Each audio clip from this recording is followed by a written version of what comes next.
പ്രിയപ്പെട്ടവരെ, ഞാനിന്ന് വന്നിരിക്കുന്നത് വയനാട്ടിലെ പൈതൃക ഗ്രാമമായ എന്നൂര് സന്ദർശിക്കാനാണ്. ഇവിടുത്തെ തിരക്ക് നോക്കൂ. കോഴിക്കോട് നിന്നും 70 കിലോമീറ്ററാണ് ദൂരം. തൊട്ടടുത്താണ് പൂക്കോട് തടാകം. ഒരാളിന് ടിക്കറ്റ് 50 രൂപയും ജീപ്പിന് 40 രൂപയും, ആകെ 90 രൂപ കൊടുക്കണം. ടിക്കറ്റ് എടുത്ത ശേഷം ജീപ്പിനകത്ത് കയറി അവിടെ കണ്ടതിന് ശേഷം മടങ്ങി ഇവിടെ എത്താം. അങ്ങനെ വണ്ടി പുറപ്പെട്ടു. ഈ പൈതൃക ഗ്രാമം 2022 ജൂൺ മാസത്തിലാണ് പട്ടികജാതി പട്ടികവർഗ പിന്നോക്ക വിഭാഗ ക്ഷേമ വകുപ്പ് മന്ത്രി കെ രാധാകൃഷ്ണനാണ് ഉദ്ഘാടനം ചെയ്തത്. ടൂറിസം മന്ത്രി PA മുഹമ്മദ് റിയാസ് രണ്ടാം ഘട്ട പ്രവർത്തനങ്ങളുടെ ഉദ്ഘാടനം നിർവഹിച്ചു. ആദിവാസി സംസ്കൃതിയും ജീവിതശൈലിയും സംരക്ഷിക്കാനും പ്രദർശിപ്പിക്കാനും വേണ്ടിയുള്ള കേരളത്തിലെ ആദ്യത്തെ ട്രൈബൽ ഹെറിറ്റേജ് വില്ലേജാണ് പൂക്കോട്. പീഠഭൂമിയിലാണ് ഇത് ഉള്ളത്. ചെറിയൊരു കുന്നിലേക്കാണ് ജീപ്പ് പോയിക്കൊണ്ടിരിക്കുന്നത്. പോകുന്ന വഴിയിൽ ഒരു സ്കൂളുണ്ട്. ഇതാണ് എന്നൂര് ഗോത്ര പൈതൃക ഗ്രാമത്തിൻ്റെ പ്രധാന ഗേറ്റ്. ഇവിടെ ടിക്കറ്റ് ചെക്ക് ചെയ്താണ് അകത്തേക്ക് കയറ്റുക. അകത്ത് കയറിയാൽ കാഴ്ചകൾക്ക് ദാരിദ്ര്യമില്ല. പച്ചക്കാടുകളും മലനിരകളും കുന്നുകളും 4 സൈഡും കാനന സൗന്ദര്യവും നിറഞ്ഞ ഒരു പീഠഭൂമിയുടെ മുകളിലാണ് ഈ ഹെറിറ്റേജ് വില്ലേജിൻ്റെ സ്ഥാനം. കേരള സർക്കാർ സഞ്ചാര വകുപ്പ് സംയുക്തമായി ഈ പദ്ധതിയെ നയിക്കുന്നു. മുകളിലേക്ക് വളരെ മനോഹരമായി സ്റ്റെപ്പുകൾ കെട്ടിയും സൈഡിൽ വിശ്രമിക്കാനുള്ള സ്ഥലവും ഒരുക്കിയിരിക്കുന്നു.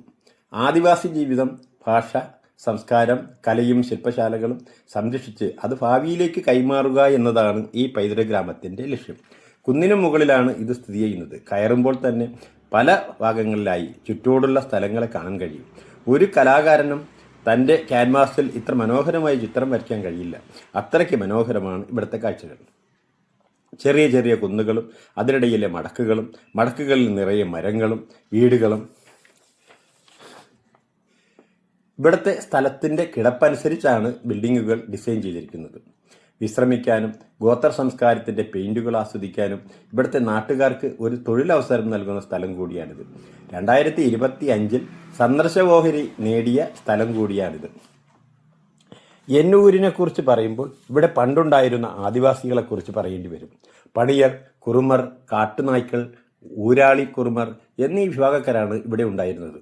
പണിയർ ആണ് വയനാട്ടിലെ ആദിവാസി വിഭാഗം. അവർ പരമ്പരാഗതമായി കൃഷിപ്പണിയും വനവിഭവങ്ങൾ ശേഖരിക്കലുമാണ് ചെയ്തിരുന്നത്. കുറുമർ ഉയർന്ന സാമൂഹ്യ നിലയുള്ളവരാണ്. അവർക്ക് തൻ്റെതായ ആചാരങ്ങളും ഗോത്ര സംസ്കാരങ്ങളും ഉണ്ട്. കാട്ടുനായ്ക്കൾ വനത്തിനുള്ളിൽ താമസിച്ചിരുന്നവരാണ്. വേട്ടയാടലും വനവിഭവ ശേഖരണവുമായിരുന്നു അവരുടെ ജീവിതമാർഗം. ഊരാളി കുറുമരും കൃഷിയെയും വനത്തെയും ആശ്രയിച്ചാണ് ജീവിച്ചിരുന്നത്. എന്നെ ഇവിടെ ആകർഷിച്ചത് ഒരു ഗ്രാമത്തിൻ്റെ പശ്ചാത്തലത്തിലെ ഈ കുടിലും പെയിൻറ്റിങ്ങുമാണ്. വളരെ ഭംഗിയായാണ് അത് ഒരുക്കി വച്ചിരിക്കുന്നത്. ഈ ബിൽഡിങ്ങിൽ പല സ്റ്റാളുകളും കച്ചവടവും നടക്കുന്നുണ്ട്. തിരക്ക് പൊതുവിൽ കുറവാണ്. ഇതാണ് എന്നൂര് എന്ന കുടിലുകളുടെ നിര. സൈഡിലൂടെ പോകാനുള്ള വഴിയാണ്. ഇതിനെ പെര എന്നാണ് പണ്ട് പറഞ്ഞിരുന്നത്. ഇതിന് ഓരോന്നിനും ഓരോ ഗോത്രത്തിൻ്റെ ശൈലിയിൽ നിർമ്മാണത്തിൻ്റെ വ്യത്യാസമുണ്ട്.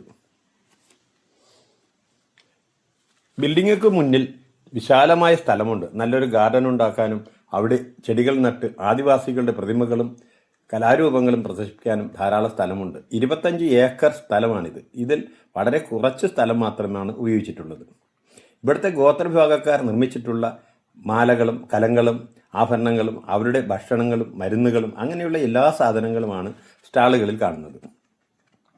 വ്യത്യസ്തമായി വയനാട്ടിലെ കാടുകളിൽ കിട്ടുന്ന ചില മരുന്നുകളും ചികിത്സകളും ഇവിടെയുണ്ട്. ആദിവാസി വൈദ്യന്മാരും അവരുടെ മരുന്നും ചികിത്സകളും ആവശ്യക്കാർക്ക് ലഭ്യമാണ്. ചില സ്റ്റാളുകളിൽ കച്ചവടം നടക്കുന്നുണ്ട്. വ്യത്യസ്തമായ സാധനങ്ങൾക്കാണല്ലോ ഡിമാൻഡ്. ഇതൊരു ട്രൈബൽ മെഡിക്കൽ ആണ്.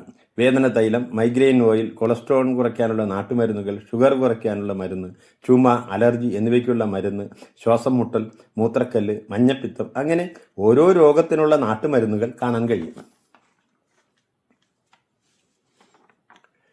കൂടാതെ നമ്മ കുടുംബശ്രീയുടെ ട്രൈബൽ പ്രൊഡക്റ്റ് ഉണ്ട്. തേൻ, തേൻനെല്ലിക്ക, തുറമാങ്ങ, നീലയമരിപ്പൊടി, മൈലാഞ്ചിപ്പൊടി, രാമഞ്ചം, രത്നചന്ദനപ്പൊടി, കുന്തിരിക്കം, കസ്തൂരി മഞ്ഞൾ, കൽക്കണ്ടം, അങ്ങനെ നീളുന്നു അവ. ഇതൊക്കെ കണ്ടു വന്നു കഴിഞ്ഞാൽ പുറത്ത് വളരെയധികം മനോഹരമായ കാഴ്ചയാണ്.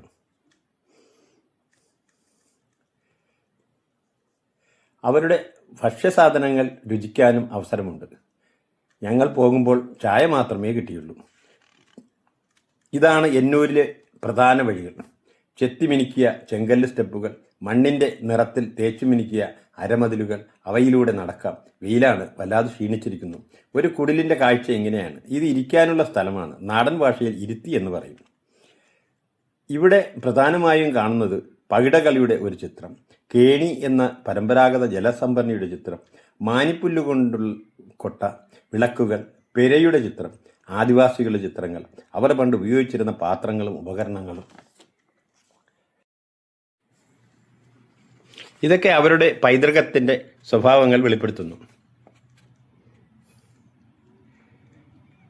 ഈ ഗ്രഹപൈതൃകം എന്ന പെരയിൽ മുള കൊണ്ട് നിർമ്മിച്ച മുറം, പണ്ട് വീടുകളിൽ ചാണകം മെഴുകുന്ന രീതിയുണ്ടായിരുന്നു, അതിൻ്റെ ഫോട്ടോ, വയലിൽ നിന്നും മണ്ണ് ശേഖരിച്ച് മൺപാത്രം നിർമ്മിക്കുന്ന ഫോട്ടോ, പുൽപ്പായ നിർമ്മിച്ചതിൻ്റെ ഫോട്ടോ, വെറ്റിലക്കുത്തിയുടെ ഫോട്ടോ, പണത്താലിയുടെ ഫോട്ടോ, വയനാട് ജില്ലയിലെ പണിയ ഗോത്രക്കാരുടെ പ്രായപൂർത്തിയാകൽ ചടങ്ങായ തിരണ്ട് കല്യാണം പോലുള്ള പ്രധാനപ്പെട്ട ചടങ്ങുകളിൽ ഉപയോഗിക്കുന്നതാണ് ഈ പണത്താലി.